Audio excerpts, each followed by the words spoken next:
Asgard. Dem evigste universal. Unrika ändren oss. Yggdrasil. Hennes fingrar tök vid torret. Tögare ligger i övre tid. Det är en som icke fel. Lyssna på hennes samtal.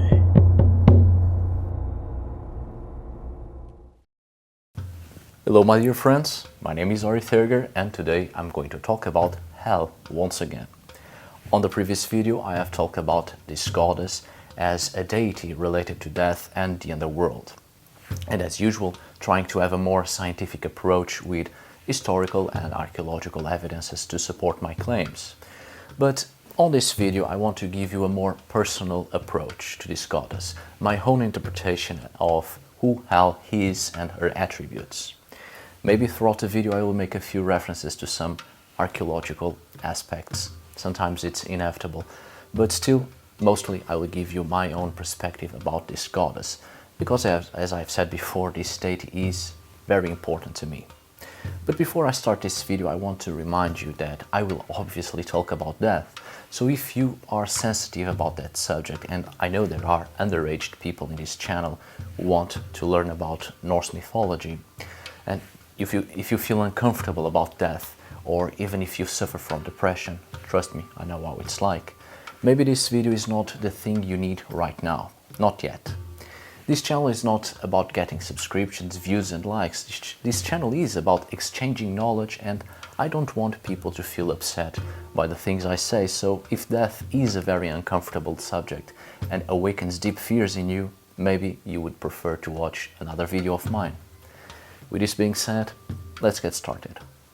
As I've said in the previous video, Hel or Hela is the goddess of the underworld in the Norse cosmology, the goddess of death and the eldest child of Angrboda and Loki. These seem to be the very few aspects people know about her, and in general there is a very shallow comprehension about this goddess. A gap somehow. Hela is usually described as a half-rotten or half-skeletal form at one side of her body and a completely normal figure on the other side. Her hair is usually pale and long on the normal fleshy side, although sometimes it is black. In shamanic terms, the gods take many forms according to the situation they are bound for, according to the specific spiritual work they decide to perform. Howsoever she chooses to appear, one thing is certain, she chooses to appear in such horrific forms to remind people about death, to show them the true nature of all things, to remind people that beauty isn't eternal, and to force people in accepting the way things are. Death being a natural part of life, as another part of nature itself, so people might understand, accept and respect the natural process of all things. It's perfectly normal trying to avoid death. There has always been a deep fear about death, and throughout history, especially with the introduction of Middle Eastern religions, the fear of death was enhanced and it became a taboo, and from generation to generation people walked further away from this reality. Our ancestors lived side by side with death. In prehistoric times, people buried their dead in the caves they inhabited, for instance.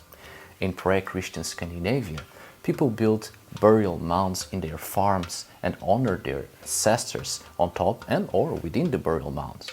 But we progressively started to avoid the dead and keep them far away. Surely it was more hygienic to make a necropolis a city for the dead and keep them out of the cities in ancient Greece and throughout the Roman Empire and such. But even so, people spent a lot of time with their deceased relatives and loads of celebrations were performed in places of death. But Christianity and other Middle Eastern religions brought many fears about the afterlife, and the concept of death and the afterlife itself changed a lot, and death became something horrific. The fear of death was introduced in our collective consciousness, and even nowadays it's extremely hard to have a conversation about death. But when we deal with the goddess Hel, we soon realize that death isn't something to be feared, but mind that not fearing death doesn't mean that we should be happy about it and make fun of it. The fear might remain there, but we should learn how to accept it, but most importantly, respect it. Hel is indeed a very different kind of deity. While the other gods and goddesses are a symbol of light, and we see in them that light which brings joy and bliss, Hel is the opposite, a darkness that can absorb the light. Maybe this is one of the reasons that made people fear her and often mistake her with an evil being, because she is also associated with the underworld and a very dark, gloomy atmosphere hovers around her. But we must not forget that in Norse mythology, there isn't such thing as evil gods and good gods. There is, however, order and chaos, but order doesn't mean it's a good thing and chaos an evil aspect of nature. Order and chaos is the natural order of all things, and one cannot exist without the other. I completely understand why death is a taboo, especially in our Western society. We have built a bubble around us where we concentrate what we think it's beautiful, and even our concept of the afterlife is a beautiful place filled with light and green meadows. Such a wonderful thing, such an unrealistic thing. If we get out of our bubble and step into the wilds, there is beauty indeed, but there is also loads of death all around. But is that necessarily horrible, ugly? Death isn't beautiful, death isn't poetic and romantic, or even something we should embrace as if it were something to be loved. Death is ugly, but it exists, and it's part of nature, and we should accept it and respect it. Hel's rotten corpse reminds us of how ugly and nasty and abominable something becomes when life ceases to exist in matter. But the composition of matter is necessary to create life. Rotting matter feeds the ground and the maggots and bacteria and all living things in the earth. It fertilizes the soils and it will give birth to new life and sustain the existing one. This is what order and chaos is all about. A constant cycle of birth, life, death and rebirth. Death isn't the ultimate end. Our essence, our energy lives on. And unlike we were made to believe that death is the ultimate end and then people either go to heaven or hell, we are part of a cycle, and death is only a natural part of life, and we continue to be bound to this world and to the life on this planet, and we live on in our descendants and our essence flows. The goddess Hel most likely is linked to necromancy. She is the goddess of the underworld, the realm of the dead, and she has total control over the dead, and her powers are deathly powers. She was the one who was viewed as a dark, shining entity coming to collect the dead and embrace them, keep them safe. Necromancy was a very important aspect of black magic in Old Norse societies, especially in medieval Iceland, when such black arts were still being performed by the keepers of the old faith. And so Hel was also called upon for such activities, especially in places of crossroads or near burial mounds and other places during the night. These places and ambience and even certain activities to worship Hel are the exact same places, circumstances and activities people used for necromancy. Necromancy wasn't just to raise the dead so they would do one's bidding. There are many sagas and poems about necromancy, and the Voluspa is one of such poems. Odin raises the dead Seer, a Volva, and she tells him things that were, things that are, and things that will become. The dead were called upon for knowledge, the knowledge of the grave, the wisdom of the dead that the living can only attain if they come in contact with the dead. This is a very pre-Christian Scandinavian concept about the afterlife. The dead didn't just go into the other side or some unreachable place. The underworld, the realm of the goddess Hel, was literally beneath our feet, the very earth we step. And the dead were there, in their burial mounds, a sort of gateway between the surface or the world of the living and the underworld. The dead were near and their presence remained. Sacrifices to the ancestors such as the Disablot and the Alfablot mostly were performed near the places of the dead, especially the Alfablot, which was a private celebration held in the farmsteads, in the burial mounds, to honor the dead and ask for their help and protection. The dead were still there helping their family members. So necromancy was a very important art in these old pagan societies. The dead have plenty to tell, and when they start speaking, they will never shut up.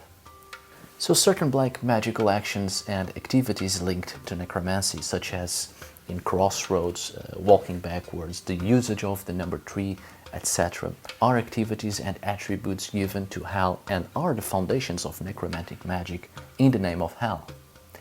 Hel is the personification of death, and with the introduction of Christianity and the Christian way of thinking, people started to focus only on the gods associated with light and beauty and salvation. It would seem that the Norse only worshipped gods such as Odin and Freya and Freyr and Thor, and the gods of order and light and goodness. And all the other gods less pleasant to the Christian view were put aside and placed on the category of evil gods. But I'm sure the pre-Christian Norse worshipped Hel as much as they worshipped any other deity.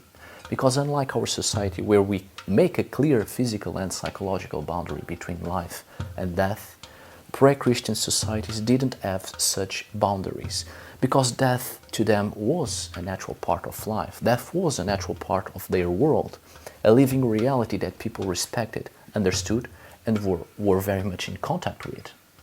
You already know how much the old gods changed due to Christianity, and became a shadow of what they truly represented. Odin, for instance, became the All-Father associated with creation and resembling the Christian god. It was a deity that suffered great changes due to Christianity, but it's funny because Odin was also a god of death, and his ravens are a frequent reminder of that. Odin isn't the only deity connected to ravens. Many other gods from European mythologies are connected to ravens, and most of these gods are connected to death. There are references of Hel having ravens or ravens connected to Hel. The ravens were seen as animals which belonged to the possessors of powers related to death or having the death aspect, the aspect certain deities take when their business is death. This is the prehistoric remains of animal spirits, or the fylgjur in Old Norse, animals linked to the person, not just animals but helping spirits, guardian spirits. So ravens were the messengers of death, and in a traditional perspective, to see ravens was a bad omen, like when people come across black cats. Ravens announced death, and so Hel was accompanied by ravens as well. There is a reason why Odin is also represented as having 2 black ravens, because he is also a death god. The raven is naturally a symbol of death, a bird who seeks places of death. It feeds on death, and it's the flying reminder of death. Swift and precise, very independent, and the smartest of all birds. Ravens are often scavengers, feeding on carrion, scouting for cadavers, so naturally they became a metaphor for death, in a sense of coming to take the dead, collect the dead. In many old religions, especially during the Bronze Age and Iron Age, the dead were given to birds, especially warriors, and bit by bit carrion birds will take the dead into the other side, flying away into the land of the dead. Many ancient societies had headdresses and masks of birds used in such deathly ceremonies. Since I've already mentioned Odin, I think this would also be interesting to point out. The goddess Hel was also seen as an entity spreading sickness and death upon the 9 worlds through Yggdrasil. She was represented riding a 3-legged horse, Eldrasil, Hel's steed. This is a reference to the world tree itself being represented as having 3 roots nurturing the 9 worlds. The skeletal roots of the underworld are Hel's dominion, so maybe Yggdrasil is actually Hel's vehicle to bring death to everyone. But obviously Yggdrasil is associated with Odin. The name itself refers to one of Odin's names, Ygg, so it's Ygg's steed. But Odin was also a death god. Now, we have 2 possible sceneries. One, Odin was a death deity, but when he became associated with creation and other affairs, his job as a death god passed to Hel, and while he rides Yggdrasil, she rides its roots. Or Hel was the Scandinavian goddess of death before the cult of Odin was introduced in Scandinavia, and since many Scandinavian local deities were syncretized into the cult of Odin, and that's how Odin gained more than 100 names, those who worshipped Hel as a goddess of death started to worship Odin because he became the main god and death was also his business. I think the latter is more plausible. It wasn't only with Christianity that people abandoned their old gods for the new one. Scandinavians also abandoned their old gods for the cult of Odin. And in fact, there are references to a Scandinavian death goddess living underground inside a mountain, older than the introduction of the cult of Odin itself. With this video I wanted to show you that Hel it wasn't and isn't a minor deity. She must have been one of the most worshipped deities in pre-Christian Scandinavia, especially in pre-Viking Scandinavia. Neo-pagans have the tendency to focus solely on the Aesir and a few of the Vanir gods, but let's not forget the other gods, the gods of chaos. Chaos isn't evil, chaos is within the natural order of things. It exists and it's part of our lives and the cycle of nature. Only worshipping a group of gods and put the others aside is denying a huge portion of a spirituality, is denying a great part of reality. If we understand all the gods, see them as part of nature and the cycle of life, we can better understand our place in this world and embrace life without having a gap in our consciousness. Surely death is inconvenient, ugly, horrible, but it's a natural part of life and we should learn how to understand it and respect it. Just imagine the goddess Hel comes to you, the personification of death, and she reaches out to you with her rotting or skeletal hand for you to take it and kiss it. Will you deny it or will you take it? The choice is yours, obviously, but sooner or later you will have to take that hand and kiss it, and better be prepared for it. It's inevitable, and there is much to learn from death than we realize. Death is not the end, but it's a natural part of life, a path we all must take in order to evolve and continue our quest for wisdom. After your time in this world, after everything you have learned, there is one final step to take. Throughout your life you have learned so many useful things and how to control your fears, but there is one final challenge. When death comes, all your fears are gone.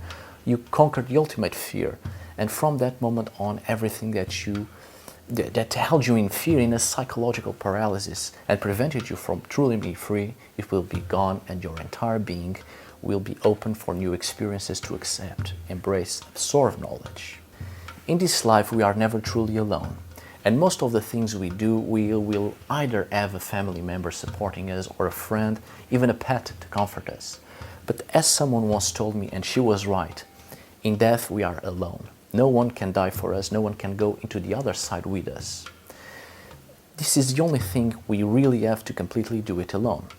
It doesn't matter if in your deathbed you will be surrounded by loved ones. The journey is yours and yours alone, to have the courage to take that further step into the unknown, to be truly ready for anything. That moment of loneliness is what will set you free. It's what makes you an independent individual. After that, you will be able to do anything because death is not truly the end of it all. Alright friends, I wanted to give you this perspective on the goddess Hel because sometimes we need to hear other people's perspectives on a certain subject. Otherwise, we will never have thought about that matter in that specific way. It helps us to grow and also to ponder about those subjects and have a different worldview. Of course, some perspectives are total rubbish, but still, it's good to exchange knowledge and different worldviews, different perspectives. Anyway, I hope you have enjoyed this video. Thank you so much for watching. See you on the next one. And don't forget to be attentive. Always listen. Tack för idag. Lite